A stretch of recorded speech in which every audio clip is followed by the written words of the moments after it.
आज संत तुकडोजी महाराज यांच्याबद्दल मी थोडक्यात माहिती तुमच्यावर शेअर करणार आहोत. तर त्यांचा जन्म अमरावती जिल्ह्यातील यावली या ठिकाणी 30 एप्रिल 1919मध्ये झाला.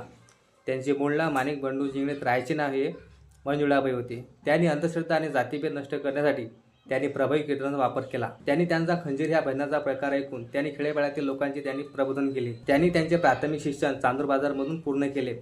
संत अडकोजी महाराज हे त्यांचे गुरु होते आणि त्यांनीच त्यांचे नाव हे तुकडोजी ठेवले. एकदा त्यांचे राष्ट्रपती भवनात त्यांचे खंजिरी भजन चालू होते आणि तेव्हाचे राष्ट्रपती डॉक्टर राजेंद्र प्रसाद यांनी ते भजन ऐकून ते तुकडोजी महाराजांवर प्रभावित झाले आणि त्यांनीच त्यांना राष्ट्रसंत म्हणून संबोधित केले आणि तेव्हापासून ते राष्ट्रसंत म्हणून सुप्रसिद्ध झाले. संत तुकडोजी महाराजांचे मराठी आणि हिंदी भाषेवर त्यांचे प्रभुत्व होते. त्यांनी जपानसारख्या देशात जाऊन त्यांनी विश्वबंधुत्वाचा संदेश दिला आणि 1942च्या भारत छोडो आंदोलन दरम्यान त्यांना अटकसुद्धा झाली होती.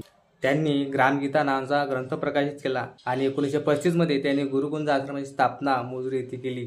ते सतत एक नेहमी संदेश देत होते.